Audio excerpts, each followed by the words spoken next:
Greetings, my little guzzlers. we're going to make a little relish. What we're going to make is a roasted red pepper relish. Now, it's known as an Ajvar, or Ajvar, sorry, Ajvar, and this particular one is a recipe from Serbia, although essentially it's pretty much the same recipe that you'll find all over those Balkan states, if you like, of Serbia, Croatia, Montenegro, those sort of places. Now for that, it's going to need some red peppers. Now because I've got quite a large aubergine here, still got a label on it, better take that off. I'm actually going to use 3 red peppers. If you had a slightly smaller one of these, you'd probably get away with just 2 red peppers. I've got 2 large cloves of garlic, and then the only other things I'm going to need is a bit of olive oil, some white wine vinegar, some fresh ground black pepper and some salt, and that is all there is to it. Now I've got my grill pan. Now this stage you could do on like a barbecue grill, that sort of grill. I'm doing it in that. I've got to remember, don't touch it because we're cooking on. And we're going to essentially char the outside of the red peppers. We're going to sort of lightly cook the aubergine, and then you're going to need a blender or food processor. I'm just going to go all over my aubergine with a pepper, just pierce the skin. And then I've slightly moved the grill to one side. If you were doing this on like a barbecue grill, you know, you've got your really hot bits and your cooler bits, as it were. This wants to go onto the cooler part, and we're going to keep turning it because we want it sort of to cook through. Okay. Now on the other hand, our bell peppers, these are sort of sweetish bell peppers. Okay, if you wanted to add a bit more kick to this relish, you need to put some like chilli in it, but we're not doing that. And what we're going to do is I'm just going to put these in there, and it's not very hot at the minute, and we're just going to keep turning them. In this case we're wanting to char the skins of that, and I have actually got the blowtorch here to help with that. And then when they're cooked, you need a bowl to put them into to cover them over, because we want them to effectively steam for about 10 minutes because we're going to peel that skin off. So like I said, this is a sort of a traditional relish, okay, from sort of the Balkan states. After World War II, most of the Balkan states were at that time part of Yugoslavia, or were Yugoslavia if you like, and it sort of quickly spread throughout. Something sizzling, I've just seen what it was, probably the aubergine. Spread quickly throughout the whole of that area, and it was used as a sauce to accompany dishes. It was used as like an appetizer. Sometimes it was just simply an appetizer with a bit of bread. Although it is only really quite a simple little relish, it does take quite a lot of work. So I thought I'd sort of tell you a little bit why they bothered to do it. And it is really simply as a way of preserving your pepper harvest.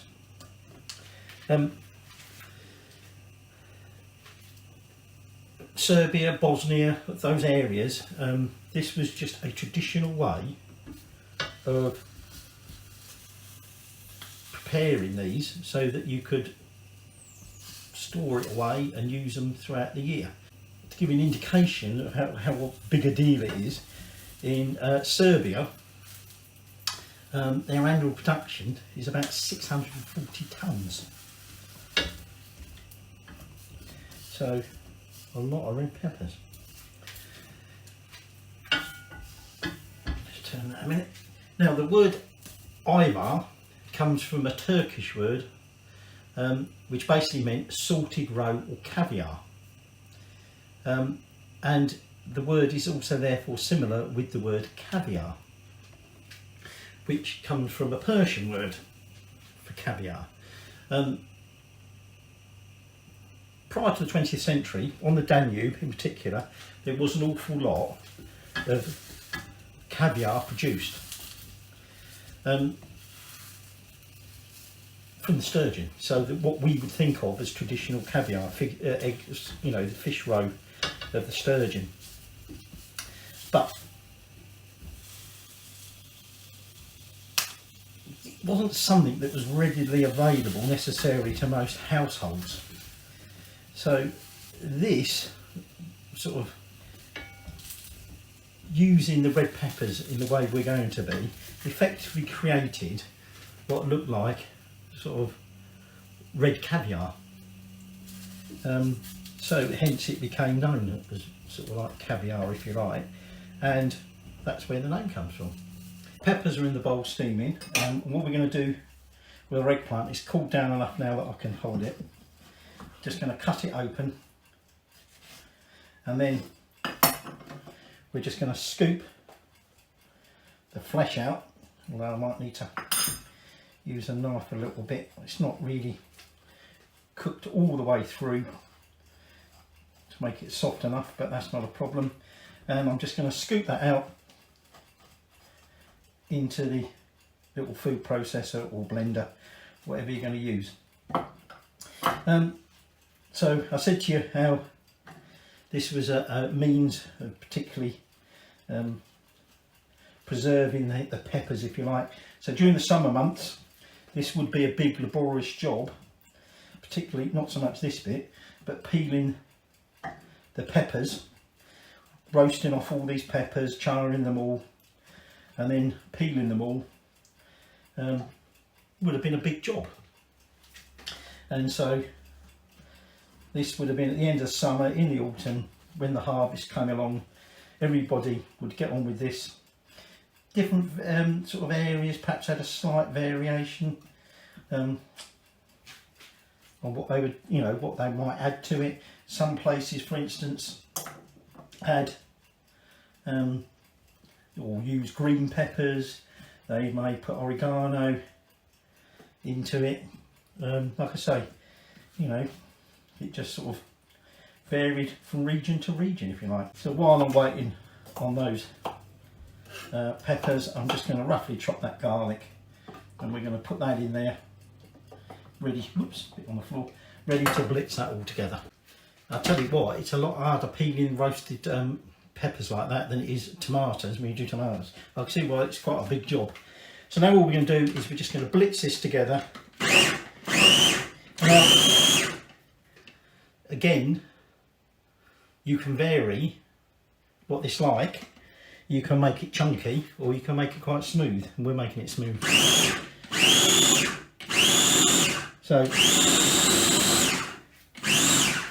now I've given it a little bit of a blitz. At this point I'm going to add the final ingredients. So we're going to give it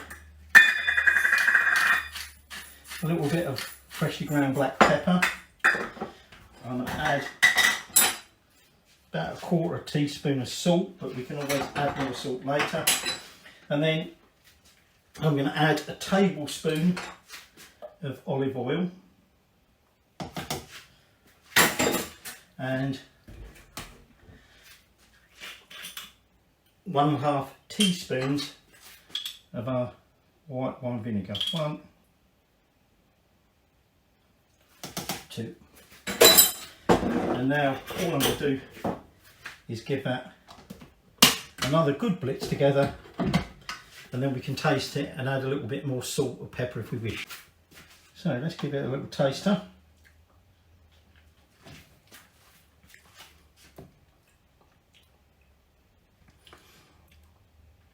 Slightly sweet, it's quite runny. Now if you want, you can thicken this up. You can put it in a saucepan, heat it up, reduce it down a little bit. Definitely got the pepper coming through. You've got that sort of, trying to describe it, aubergine sort of flavour there. I might just add a touch more salt to that, but I'm going to transfer that to a bowl and I'll just mix a little bit of salt in there.